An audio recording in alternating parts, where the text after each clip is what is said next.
본문 32번 시편 71편을 교독하시겠습니다. 여호와여, 내가 주께 피하오니 내가 영원히 수치를 당하게 하지 마소서.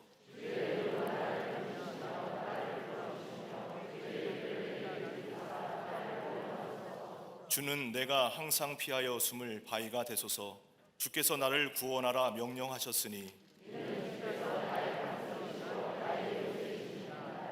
나의 하나님이여, 나를 악인의 손 곧 불의한 자와 흉악한 자의 장중에서 피하게 하소서.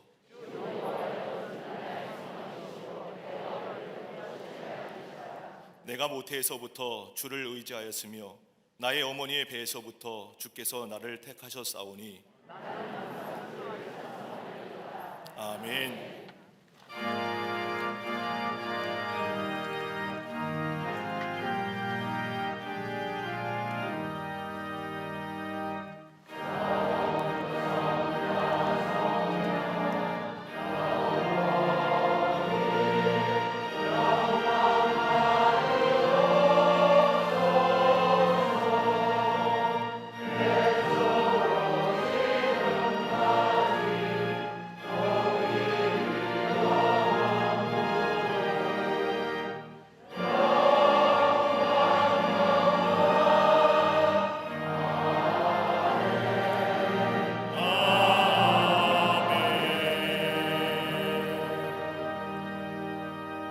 전능하사 천지를 만드신 하나님 아버지를 내가 믿사오며 그 외아들 우리 주 예수 그리스도를 믿사오니 이는 성령으로 잉태하사 동정녀 마리아에게 나시고 본디오 빌라도에게 고난을 받으사 십자가에 못 박혀 죽으시고 장사한 지 사흘 만에 죽은 자 가운데서 다시 살아나시며 하늘에 오르사 전능하신 하나님 우편에 앉아 계시다가 저리로서 산자와 죽은 자를 심판하러 오시리라.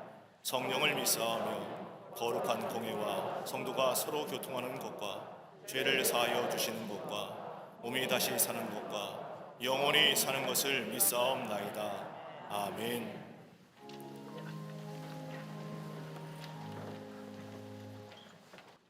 지난 한 주간도 주님의 선하신 손으로 인도하여 주셨다가 오늘 거룩하고 복된 주일을 허락하시사 영과 진리로 예배드리게 하심에 감사를 드립니다. 은혜 현장에서 전심으로 예배드릴 때 성령의 바람을 타고 비상하는 엘베델의 은혜가 가득하게 하여 주시옵소서. 지난 삶을 돌아볼 때 수세기에 걸쳐 좋은 날씨에 대해선 하나님께 감사하지 않으면서 자연재해가 발생할 때마다 원망하며 불평했던 이기적인 모습을 자복하고 회개하오니 사제의 은총을 부어 주시옵소서. 대한민국과 열방의 치유와 회복의 은혜를 허락하실 하나님 아버지, 사순절을 보내면서 기도의 간절함과 절박함으로 주의 제단에서 하늘의 시계를 멈추게 하는 기도의 함성으로 거룩한 중보의 손을 들어 기도할 때마다 사회 구석구석 여호와 니시의 역사가 넘실되게 하옵소서. 분열과 다툼의 자리마다 주님의 강건적인 역사로 하나 되는 통합의 내일이 속히 도래하게 하옵소서. 트리키예를 뒤흔든 충격적 지진 참사의 처절한 상황 가운데 찢기고 황폐해진 곳마다 하나님의 크신 위로가 넘치게 하옵소서. 고통과 절망의 땅, 복음의 불모지인 트리키에 그리스도의 계절이 속히 도래하게 하옵소서. 온전히 지어져 가고 있는 동탄광림교회와 잠비아 선교센터가 영혼을 살리는 생명과 소망의 물된 동산이 되게 하옵소서. 화요일에 개강하는 트리니티 성서대학원에 온 교우들이 참여하므로 엔데믹 시대를 살아가는 저희들이 성경에 비추어 스스로를 돌아보며 말씀에 의지해 공동체 회복의 중심축으로 쓰임받게 하옵소서. 가정과 일터마다 한 주간도 영적 봄비의 은혜를 받게 하사 본인 잔치집에 기쁨이 가득한 부흥으로 넘쳐나게 하여 주시옵소서. 신실한 제사정적 삶을 온전히 살아가시는 담임 목사님께 성령의 권능으로 더욱 충만케 하사 시대를 회복시키는 사명 넉넉히 감당케 하옵소서. 고통 가운데 평상에서 주의를 보내는 환우들마다 치유의 은혜를 더하시사 젖된 나이의 절대 평안으로 회복되게 하옵소서. 제단을 아름답게 장식한 손길과 거룩한 예배를 위해 여러 모양으로 섬기는 이들에게 성령 충만한 생명력을 부으시사 기쁨 가득한 복음 부흥의 마중물로 쓰임받게 하옵소서.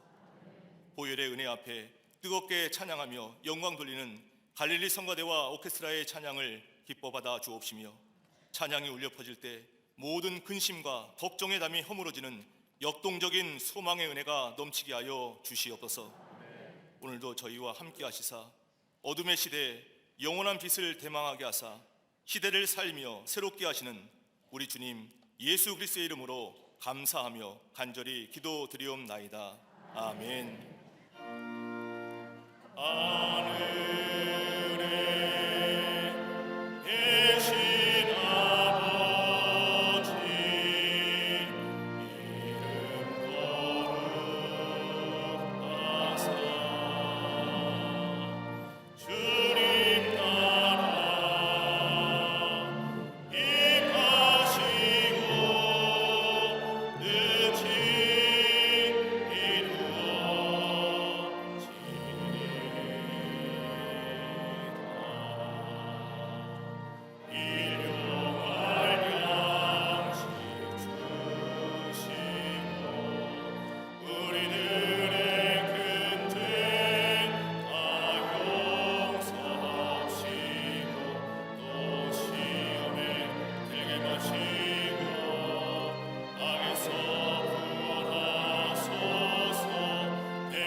예수께서 다시 갈릴리 가나에 이르시니 전에 물로 포도주를 만드신 곳이라.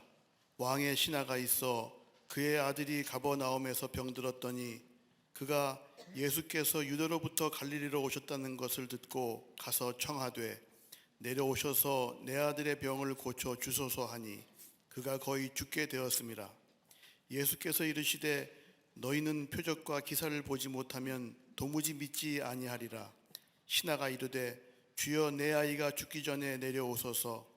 예수께서 이르시되 가라 내 아들이 살아있다 하시니 그 사람이 예수께서 하신 말씀을 믿고 가더니 내려가는 길에서 그 종들이 오다가 만나서 아이가 살아있다 하거늘 그 낫기 시작한 때를 물은즉 어제 7시에 열기가 떨어졌나이다 하는지라. 그의 아버지가 예수께서 내 아들이 살아있다 말씀하신 그때인 줄 알고 자기와 그 온 집안이 다 믿으니라.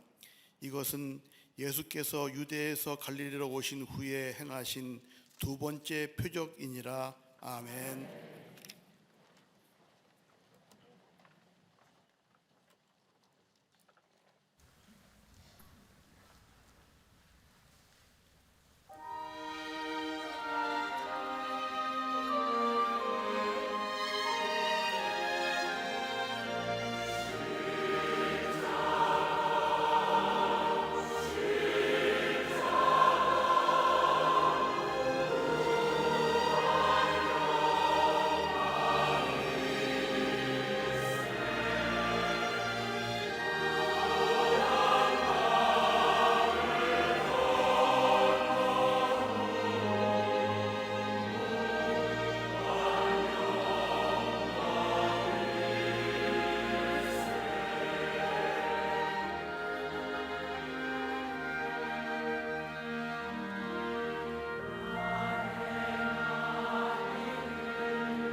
할렐루야. 성가대와 오케스트라의 귀한 찬양에 감사합니다. 고맙습니다. 독일의 무신론자이며 철학자인 인거송이라고 하는 사람이 있었습니다. 그는 어느 강연에서든지 가면 하나님이 없다고 말하는 사람입니다. 어느 날 여느 때와 같이 무신론에 대하여 강연하고 있었는데, 강연하던 중 강연이 절정에 이르자 갑자기 찾고 있던 시계를 풀더니 하나님에 대하여 이렇게 말하는 겁니다. 하나님이여, 나는 당신에게 5분의 시간을 주겠소. 나는 5분 동안 당신을 저주할 것이요, 만약 당신이 살아있다면 나를 저주하고 형벌을 내리시오 라고 말합니다. 그리고는 5분 동안 입에 담을 수 없는 욕설로 하나님을 저주하고 모독하기 시작을 합니다. 그렇게 5분이 지났는데도 자신에게 아무런 변화가 일어나지 않자 그는 더욱 의기양양하게 외칩니다. 여러분 보십시오. 이만하면 하나님이 존재하지 않는다는 사실이 충분히 입증되지 않았습니까? 그때 그 강연장 뒤편에 있던 한 노인이 앞으로 나오면서도 조심스러우면서도 감히 누구도 막을 수 없는 단호한 목소리로 말하기 시작을 합니다. 나는 하나님을 계신다고 믿는 그리스도인입니다. 내가 감히 당신의 연설에 대하여 평가한다면 오늘 당신은 하나님이 존재하지 않는다는 사실을 입증한 것이 절대 아닙니다. 당신은 하나님과 아무런 상관없는 사람들에게 하나님이 아니 계시다는 것을 증명했을 뿐입니다. 그러나 내가 경험한 하나님은 내가 그분을 떠나서 거스릴 때에 책망하시고 때로는 징계하시는 분이 내가 믿는 하나님이십니다. 왜냐하면 하나님께서는 당신의 자녀들을 그냥 내버려 두지 않기 때문입니다. 그런데 오늘 하나님은 당신에 대하여 침묵하셨습니다. 하나님의 침묵은 당신이 하나님의 자녀가 아니라 당신이 버림받은 사람임을 말하는 겁니다. 하나님은 당신을 사랑하는 자녀들 그냥 버려두지 아니하십니다. 우리 하나님 지금도 살아계셔서 역사하실 뿐만 아니라 우리의 걸음을 인도하시는 분이 우리의 하나님이신 줄 믿습니다. 오늘 본문의 말씀을 보면 예수님께서 가나의 혼인잔치에서 공생애의 첫 번째 기적을 베푸신 후에 두 번째 기적인 왕의 신하의 아들을 살려주신 기적의 말씀입니다. 우리가 기적이라고 하면 우리의 생활과는 멀리 느껴지지만 오늘 읽은 요한복음의 말씀을 보면 예수님께서 공생에 행하신 기적을 7가지를 소개하면서 왜 예수님이 행하신 기적을 소개하느냐, 그 이유를 요한복음 20장 30절과 31절에 이렇게 말씀하십니다. 예수님께서 제자들 앞에서 이 책에 기록되지 아니한 다른 표적도 많이 행하셨으나 오직 이것을 기록함은 너희로 예수께서 하나님의 아들 그리스도이심을 믿게 하려 하며 또 너희로 믿고 그 이름을 힘입어 생명을 얻게 하려 함이니라. 예수님이 행하신 기적에는 분명한 목적이 있습니다. 그래서 기적이라고 말하지 아니하고 표적이라고 말하는 이유가 여기에 있는 겁니다. 표적이라는 것은 기적 자체가 목적이 아니라 기적을 통해서 어떤 목표를 이루려고 하는 것이 표적인데, 그래서 이 사인인데, 오늘 요한복음에서 나오는 이 두 번째 표적은 다름이 아니라 요한복음 20장 30절과 31절의 말씀에 의거한다면 예수님이 하나님의 아들이시요 그리스도이심을, 그리고 구세주가 되심을 믿게 하려 하는 것뿐만 아니라 더 나아가 예수님의 생명이 우리 안에 계셔 우리의 삶을 새롭게 하시는 놀라운 생명의 역사로 우리로 하여금 알고 믿게 하기 위함이라는 겁니다. 이게 기적의 역사입니다. 표적입니다. 그러게 요한복음은 기적이라고 쓰지 아니하고 표적이라고 말합니다. 그런데 오늘 본문의 말씀은 왕의 신하가 예수님께 나오는 것으로 시작이 됩니다. 왕의 신하가 예수님께 나왔다는 겁니다. 어떤 요리로 나와 있는지 오늘 본문의 말씀은 자세히 기록하고 있는데 적어도 2가지로 이 왕의 신하가 예수님께 나온 이유를 발견하게 됩니다. 하나는 자신의 아들이 병에 걸렸기 때문입니다. 아마도 왕의 신하는 아들의 병을 고치기 위하여 백방으로 노력해봤지만 아무런 소용이 없었습니다. 그런데 아들은 서서히 죽어갑니다. 다급해졌습니다. 왕의 신하는 체면이고 지위고 아랑 것 없이 예수님께 나와, 그것도 저 나사렛 출신의 젊은 청년 30세의 약관의 나인 예수라고 하는 청년의 앞에 나와 무릎을 꿇습니다. 아들이 병에 걸렸다는 것은 슬프고 고통스러운 일이지만 이것으로 인하여 당신의 헤롯상의 신하가 예수님께 나와 무릎을 꿇게 되었다는 겁니다. 아들의 병으로 인하여 왕의 신하가 예수님 앞에 나왔다는 것. 또 하나의 이유가 있다고 한다면 예수님에 관한 소문을 들었다는 겁니다. 예수님에 관한 소문을 들었을 뿐만 아니라 예수께 나아가면 자신의 아들의 병을 고칠 수 있다고 하는 믿음이 그에게 있었다는 겁니다. 직접 본 것도 아닙니다. 소문으로만 들었습니다. 예수님이 문둥병자도 고치고 열병 환자도 고치며 앞을 보지 못하는 사람도 보게 했다는 소문을 들었습니다. 소문으로만 들은 것이 아니라 그 소문에 대한 믿음을 가졌다는 겁니다.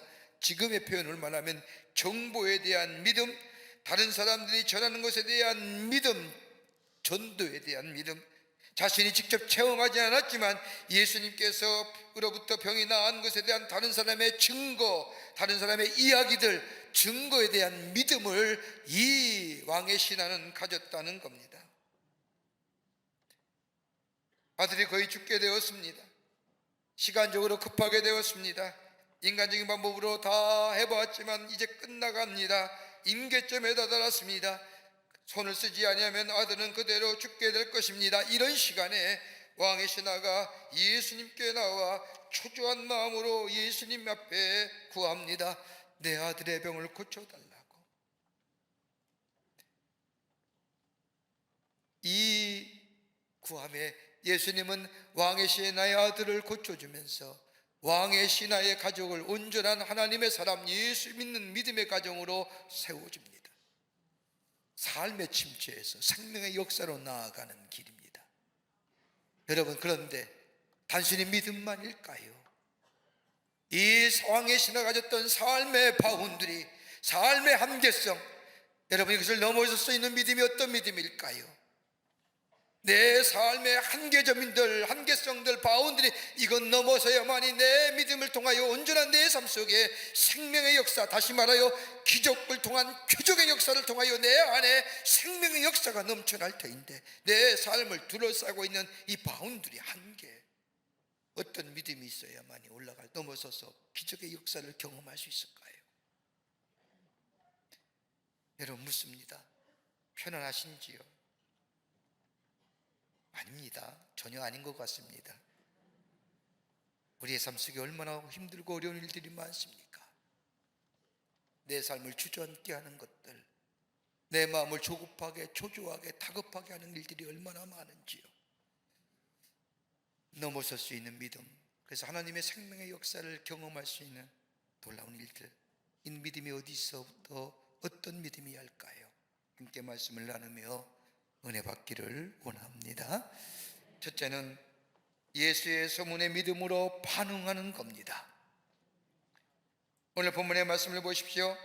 왕의 신하가 아들의 병이라고 하는 고통스러운 문제를 가지고 예수님께 나아올 수 있었던 것은 다름 아닌 예수에 관한 소문을 듣고 믿었다는 겁니다. 다른 말로 말하면 감각적 한계를 뛰어넘었다는 겁니다. 여러분, 감각이라는 게 한자어로 무슨 의미일까요? 감이라는 건 느끼는 거예요. 각이라는 거에 깨닫는 거예요. 느끼고 깨달은 것. 여러분, 느끼고 깨달을 수 있는 것이 뭘까요? 내가 직접 경험하는 거예요. 여러분, 소문이라는 것은 내가 경험한 것이 아닌 다른 사람이 경험한 겁니다. 내가 본 것이 아니라 다른 사람이 본 것입니다. 여러분, 내가 꼭 보아야 하고 내가 꼭 경험한다고 고집했다고 한다면 이 왕의 신하는 절대로 예수 앞에 나올 수가 없었을 겁니다. 그런데 이 왕의 신하는 예수님께서 행하신 표적, 내가 경험한 것은 아니지만 그 증거를 보고 그 사실을 사실대로 믿고 감각적인 한계를 넘어섰다는 겁니다.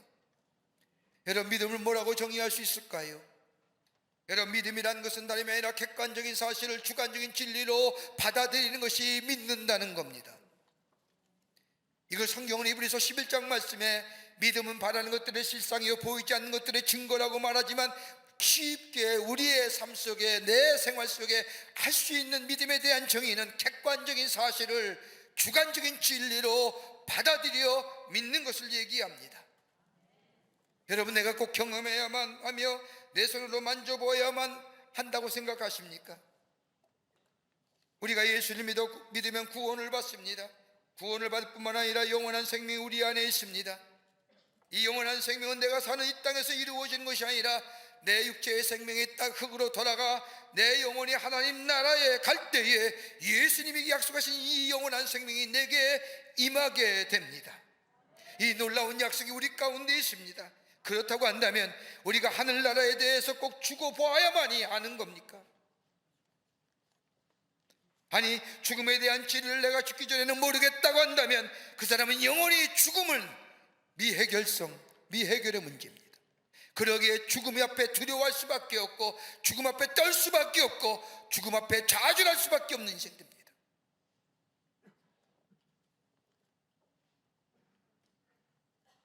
내가 갖고 있는 이 감각적인 세계를 초월하는 믿음, 감각적인 한계, 내가 경험하고 내가 느껴야만이 된다는 것을 넘어서는 믿음이 될 때에 하나님의 생명의 역사가 우리 가운데 임하게 됩니다. 여러분 생각해 보세요. 우리 지금 생태계에 대한 얘기를 많이 하죠. 생태계를 보호해야 된다, 자연을 보호해야 된다, 환경을 보호해야 된다, 생태계 위기다 라고 얘기합니다. 근데 생태계학자들의 얘기가 들으면 생태계는 극도로 정교하다는 겁니다. 여러분, 공기 중에 산소의 농도가 단 6%만 떨어져도 인간 모두가 다 질식해 죽는다는 겁니다.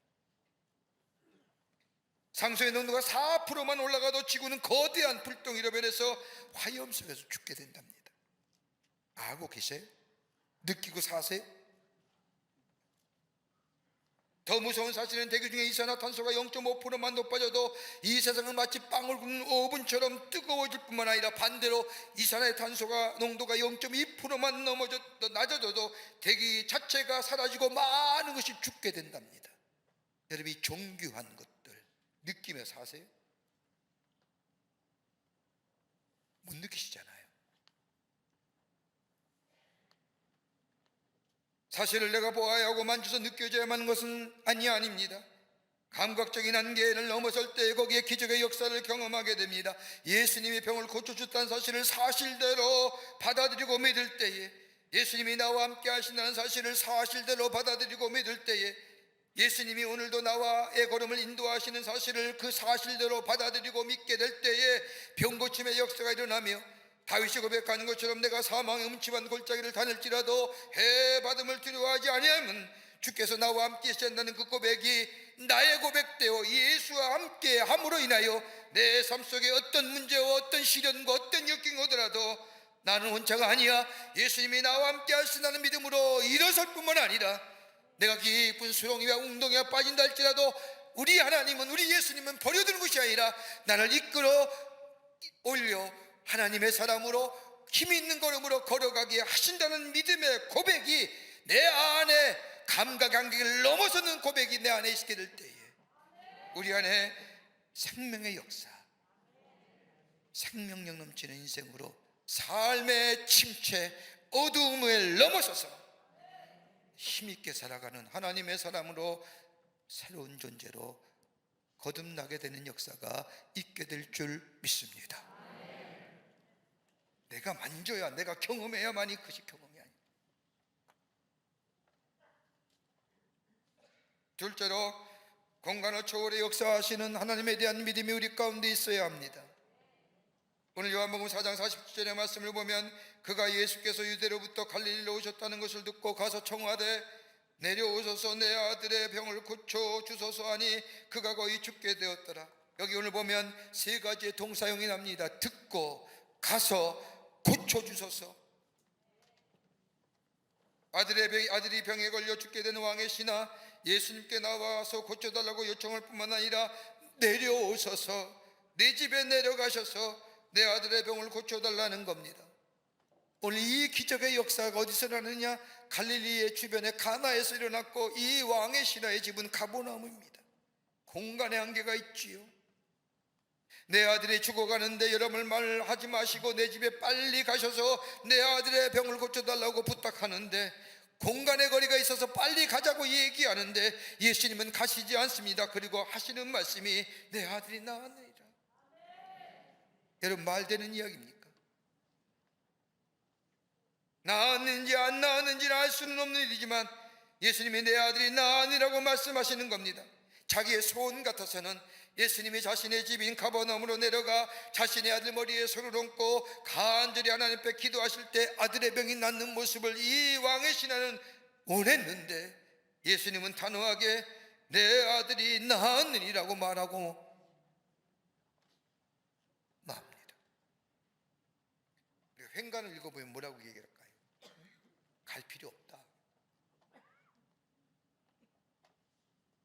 여러분, 받아들일 수 있을까요? 여러분 같으면 예수님의 말씀을 아멘하고 받아들일 수 있을까요? 여러분, 지금 우리가 살고 있는 시대는 실증의 시대입니다. 보여줘야 믿습니다. 내가 만져보아야 하고 내 손에 있어야 할, 그래야 믿어지는 이 시대 속에 야, 네 아들이 낳았느니라, 이 말씀, 오늘 이 예수님의 말씀을 우리가 믿을 수 있을까요? 윌리엄 제이 레일이라고 하는 사람이 쓴 책 가운데 Successful Relationship이라는 책을 보면 인간을, 성공적인 인간관계를 4단계로 분류해서 얘기합니다. 참 재미있는 이 분류입니다. 그 첫 번째가 어떤 분류냐? 폐쇄적인 사람입니다. Closed Mind 레벨이라고.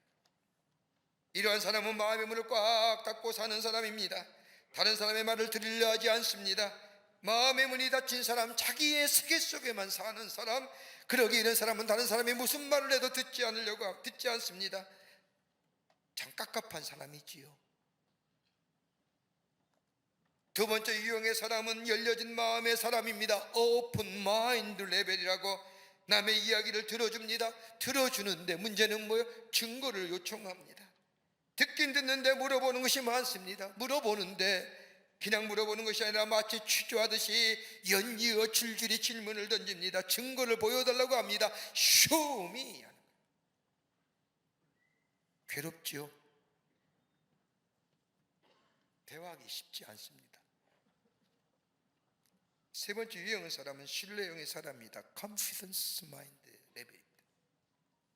협조적입니다. 친절합니다. 듣습니다. 다 좋은데 꼭 끝말에 합리성과 타당성을 얘기합니다. 왜 그럴 수 있느냐? 합리적이며 이성적인 논거를 얘기해 내가 믿겠다고 얘기합니다. 이것도 피곤한 사람. 여러분, 오늘 본문에 나온 왕의 신하를 보십시오. 공간의 거리가 있습니다. 가나와 가버나움의 거리가 너무 멀습니다. 근데 우리 하나님 예수님은 딱 한마디 합니다. 내 아들이 살아났느니라. 그리고 끝입니다. 믿을 수 있을까요? 낳는 걸 봐야지요. 그 말을 믿을 수 있는 거 아닙니까? 또한 유형이 있다고 한다면 신앙형의 사람입니다. Belief, Mind level. 당신이 말하는 거 다 좋습니다. 당신이 좋아하는 거 나 또한 좋아합니다. 당신이 옳다고 생각하고 나 또한 옳습니다. 영어에 표현하면 anything you say okay. 전적으로 열려진 마음으로 받아들여요. 예수님이 행하신 일을 내가 믿습니다. 그러기에 내가 예수님 앞에 나왔습니다. 그러나 아들의 병을 고쳐주시는데 내가 내 집에 가서 누워있는 아들의 병을 고쳐달라고 하는 이 왕의 신하 요청에 예수님은 내 아들이 나으리라. 공간을 초월하 역사하시는 하나님의 능력. 여기서 우리가 기도할 때에 저 멀리 있는데 자녀들의 위한 기도가 응답되고, 내가 여기서 저 병원에 입어있는 환자를 위하여 기도할 때에 그 안에 역사하시는 공간을 초월해 계시는 하나님, 우주를 창조하시고 만물을 창조하시며 공간을 떠나서 제한적인 것이 아니라 공간을 초월하여 역사하시는 그 하나님에 대한 믿음이 우리 가운데 있게 될 때에 우리는 하나님의 새로운 생명의 역사를 경험할 뿐만 아니라 생명력인 인생으로 살아가게 됩니다. 우리 하나님은 갇힌 하나님이 아니에요. 하나님을 제한하지 마십시오. 자꾸만 우리가 하나님을 내 생각과 내 생각의 범주에 집어넣지 말라는 겁니다. 그러니 우리 안에 기적의 역사가 일어나지 않는 거예요. 하나님은 공간을 초월해 계시는 하나님, 여기서 역사하시면 저기서 역사하시고 저기서 기도하면 여기서도 역사하시는 공간에 초월하 계신 우주 만물을 창조하시는 그 하나님, 공간의 한계성을 초월한 믿음이 있게 될 때, 내가 믿습니다라고 고백될 때에 우리 안에 생명의 역사가 일어나게 됩니다. 셋째로, 인간의 시간을 초월해 계시는 하나님이심을 믿어야 합니다. 인간의 시간을 초월해 계시는 하나님.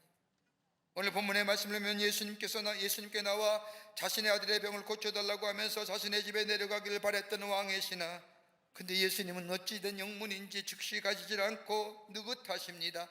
여유 있습니다. 반면에 왕의 신하는 조급합니다. 못해 초조합니다.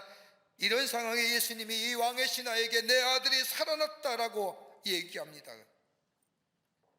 끝. 그 다음에 아무 말도 안 하시잖아요. 상황 끝. 믿어지십니까? 발명회 되신 어느 날 어떤 아버지가 자신의 아들을 데리고 와서, 우리 아들이 유학을 떠나는데 떠나기 전에 선생님이 이 아이에게 일생 동안 마음에 들 뿐만 아니라 인생의 좌우명으로 삼을 만한 말씀 한마디 해주십시오라고 요청을 합니다.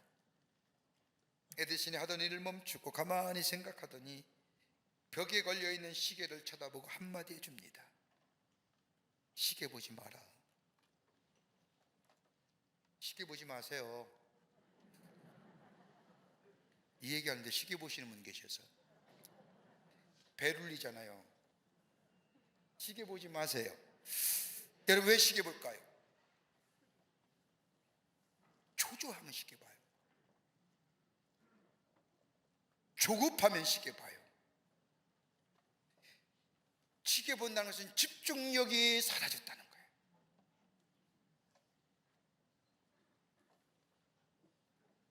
그래서 무엇인가 몰두하게 되면 시계를 쳐다보는 일이 없지 않습니까? 여러분, 재밌는 영화를 보신다고 하시자고요. 영화에 몰두하게 되면 시간 훅 가잖아요. 벌써 이렇게 됐어? 집중력 있다는 거예요. 여러분, 우리는 여러 시간대에 시간을 가지고 삽니다. 시간을 굳이 우리가 가지고 있고 우리가 있는 시간을 나누어 생각한다면 하나는 캘린더의 시간일 겁니다. 달력 보는 시간. 한 달이면 31일, 1년이면 365일. 이거는 뭐예요? 칼렌다의 타임입니다. 또 하나의 시간이 있다고 한다면 생리적인 시간, 생물학적인 시간입니다. 바이올로지컬 타임이라고. 여러분, 우리가 시간이 지나면 나이가 들면서 느끼는 시간의 흐름이 있지 않습니까? 자주 듣는 이야기, 저도 그렇습니다만 요즘 돌아서기만 하면 잊어버려. 그죠? 그거 이상할 거 아니에요. 전혀 이상한 거 아니에요. 지극히 당연한 거예요. 그만큼 썼으면 잊어버릴 만도 하죠. 그래서 나이 들면 뭐예요? 적고 사는 거예요. 적고 사는 거예요. 그래야 실수 안 하잖아요. 받아들이는 것이 중요한 겁니다. 또 하나의 시간이 있다고 한다면 카이로스의 시간이에요. 창조의 시간.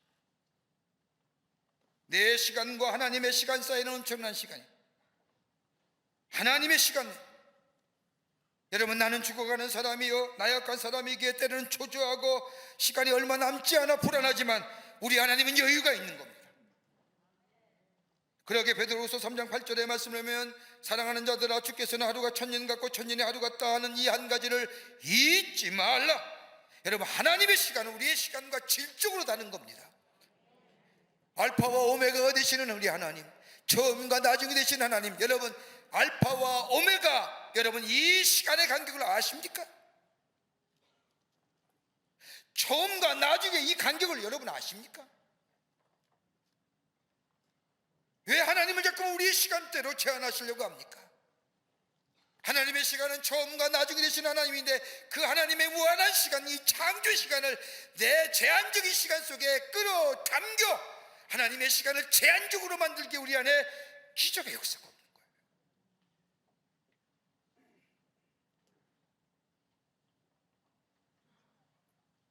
우리 하나님은 우리에게 더 좋은 계획과 더 큰 일들을 갖고 계심을 우리는 기억해야 합니다. 하나님 우리에게 더 큰 것으로, 더 좋은 것으로, 더 나아가 영원한 것을 주시기를 원하십니다. 내가 가진 시간의 개념으로 세간의 잣대로 하나님을 제한하지 해서는, 재단해서는 아니 됩니다. 이것이 바로 하나님을 제한하는 믿음입니다. 시간적 한계를 넘어서는 믿음, 이럴 때에 우리는 뭐요? 인내할 수 있는 거예요. 하나님의 약속에, 그 약속의 성취를 기다리며 인내할 수 있는 거예요. 약속하시기를 믿는 믿음을 가지고 참고 견뎌낸 인내가 우리에게 있어지게 됩니다. 그러기에 바울은 로마서 5장 3절과 4절 말씀에 우리가 환난 중에도 즐거워하니 이는 환난은 인내를, 인내는 연단을, 연단은 소망을 이루는 줄 압니다. 여러분, 소망이 있게 뭐예요? 하나님의 시간대에 카이로스의 역사가 우리 가운데 창조 역사가 일어날 것을 내가 소망 가운데 믿기에 지금의 삶 속에 뭐예요? 참고 견디어 인내할 수 있는 거예요.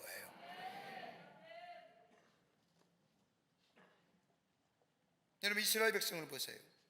이스라엘 백성이 애굽에서 나와 광야를 거쳐 저 가나안 땅에 갈 때 저들은 아마도 하루빨리 가고 싶었을 겁니다. 마음이 급했을 거예요. 사실 애굽에서 하나님께서 약속하신 가나안 땅까지의 거리는 아무리 늦어도 보름길이면 갈 수 있는 거리인데 하나님의 생각은 뭐예요? 40년입니다. 왜? 너무 길잖아요.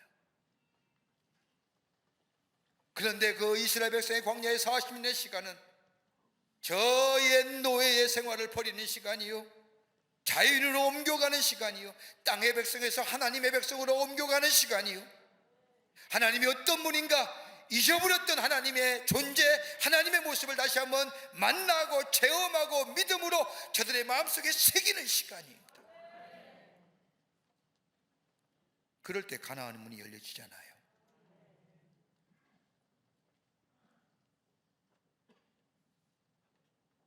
우리의 믿음의 생활, 우리의 기도의 생활이 너무 조급한 것은 아닌지요? 왕의 신하에게 예수님은 시간 한계를 뛰어넘는 때에, 그 믿음이 너희 가운데 있을 때에 너희 안에 새로운 생명의 역사가 있을 뿐만 아니라 삶의 침체, 그 어둠과 절망과 좌절의 침체의 어두운 그림자에서 벗어나 새로운 생명의 역사를 경험하는 놀라운 역사. 어떤 거예요? 시간적 제한, 시간을 초월해 계시고 역사하시는 하나님을 믿는 믿음이 우리 안에 있을 때에 우리는 새로운 생명의 역사를 경험하는 하나님의 백성으로 힘있게 살아가는 복된 존재가 될 줄 믿습니다. 끝으로 자기 부정의 믿음입니다. 굳이 이 말씀을, 오늘 본문의 말씀을 가지고 얘기한다면 인격적인 한계를 뛰어넘으라는 겁니다. 오늘 본문의 말씀의 주인공은 왕의 신하입니다. 귀족이지요. 권세 있는 자입니다. 이 신분이 귀족인 사람이 나사렛 출신의 젊은 청년 예수 앞에 무릎을 꿇습니다. 한번 생각해 보십시오. 권세가 있고 권위가 있고 힘도 있고 다른 사람에게 존경을 받습니다. 존경받는지는 잘 모르겠지만 힘 있는 자입니다. 근데 예수님 어떤 분이 나사렛 출신의 갈릴리 호숫가에서 하나님의 말씀을 전하는 젊은 청년 예수입니다. 생각해 보십시오. 권세와 정권 임자의 관점에서 보면 예수는 눈에 가시거리죠. 왜요? 사람들 몰려다니잖아요. 자신의 아들이 아무리 병에 걸렸다 할지라도 힘 있는 자가 저 나사렛 출신의 젊은 청년 예수 앞에 명령할 수 있을 겁니다. 근데 지금 그럴 때가 아니지 않습니까? 예수님의 명령에 왕의 신하가 순종할 때입니다. 내 아들이 살았다고 하는 이 말을 듣고 왕의 신하는 예수님의 말씀을 듣고 집으로 가야 합니까? 아니면 낫고 죽는 것은 가봐야 하니 당장 우리 좀 가십시다라고 이렇게 얘기했다고 한다면 어떻게 될까요? 그런데 오늘 본문의 말씀에 왕의 신하는 예수님의 말씀에 순종합니다. 자기의 권위, 자기의 권세, 자기의 배경, 자기의 신분 다 부정해버립니다. 깨끗한 마음으로 예수님의 말씀에 순종합니다. 단순히 왕의 신하의 아들이 죽었다 살아났다는 것이 중요한 것이 아니라, 여러분, 목적이 중요한 것이 아니라 그 목적을 이루는 과정입니다. 여러분 쉽게 목적을 이루면요 잊어버려요. 과정 속에서 목적을 이루러 가는 이 과정이 내게 긴한 여운으로 남깁니다. 믿고 갑니다. 가나에서 집으로 가버나움으로 내려갑니다. 가다가 하인을 만나지요. 자신의 종을 만나게 될 때에 아이들이 살았다는 말을 듣게 됩니다. 이 말 듣는 왕의 신하가 종에게 언제 열기가 떨어졌느냐라고 묻되 종이 어제 7시경에 열이 떨어졌다고 말하자 왕의 신하는 그때서야 그때 예수님이 내 아들이 살아났느니라고 얘기한 그때였지.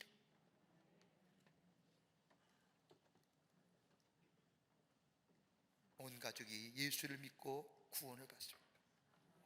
여러분 말씀을 들을 때 들은 것으로 끝나는 것이 아니라 행동으로 옮겨져야만이 거기에 생명의 역사가 일어납니다. 이스라엘 백성이 애굽에서 나와 하나님에게서 약속하신 가나안 땅을 향해 가고 있을 때에 뒤에는 애굽의 군대가 따라오고 앞에는 홍해가 가로막습니다. 진퇴양난의 위기입니다.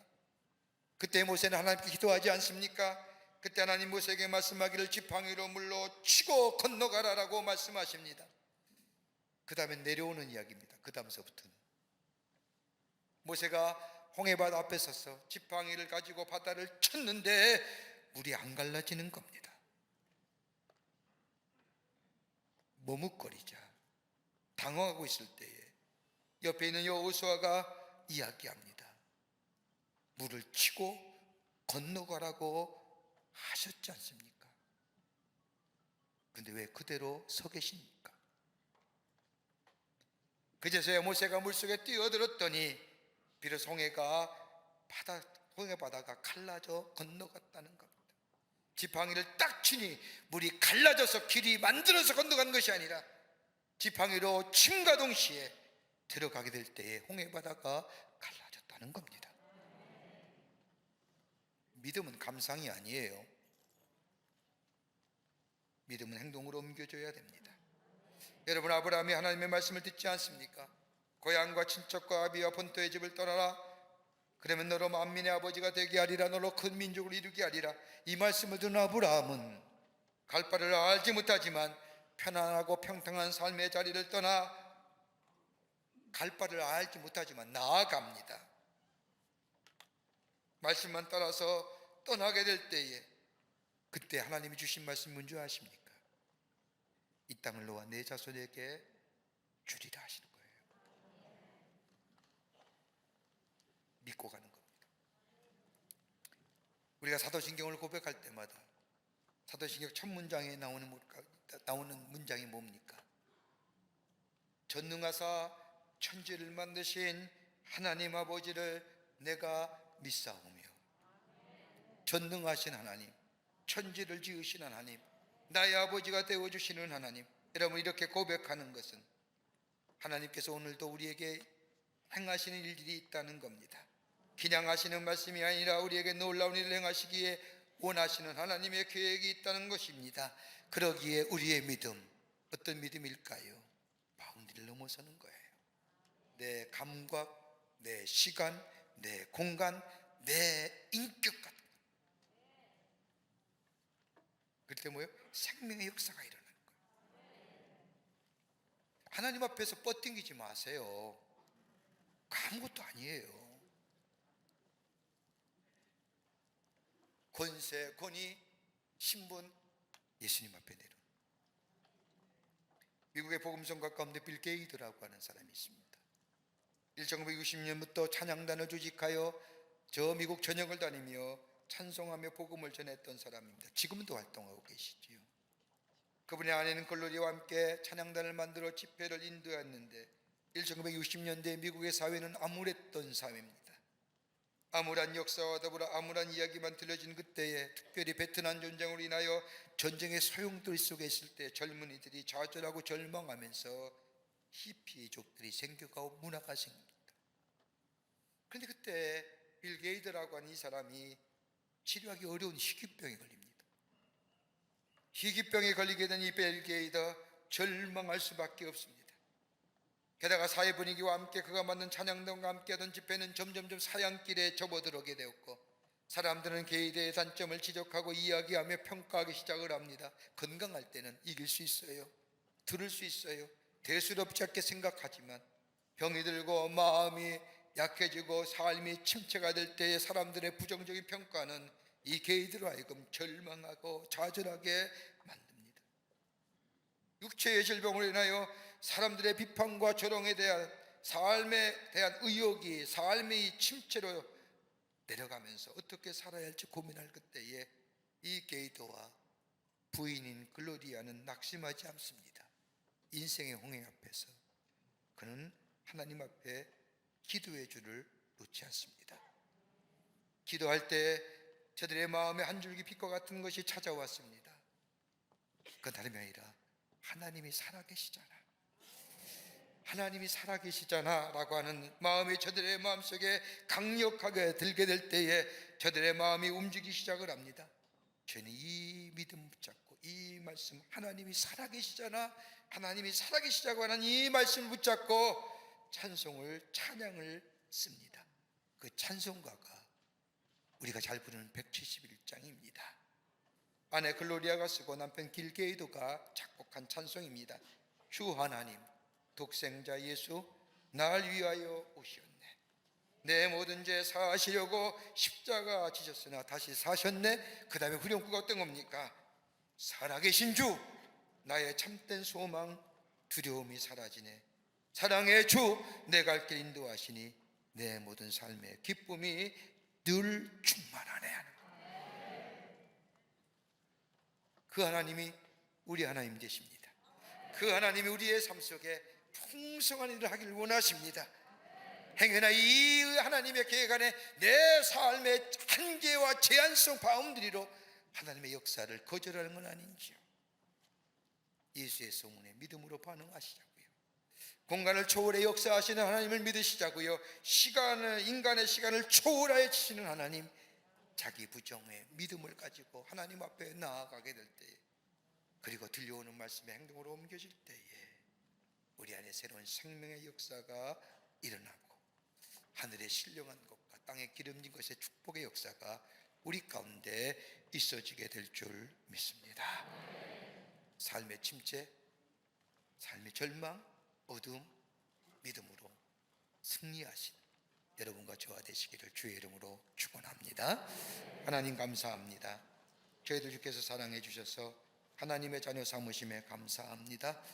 우리의 삶의 어두운 그림자들, 침체, 절망, 좌절, 이 부정적인 것들, 예수를 믿는 믿음 안에서 이겨 승리하게 하시고 나를 둘러싸고 있는 한계를 넘어서서 믿음으로 나아가 하나님의 놀라운 약속의 성취를 누리며 사는 새로운 생명의 역사를 경험하는 저희가 되게 하여 주시옵소서. 감사하오며 예수님의 이름으로 기도하옵나이다. 아멘.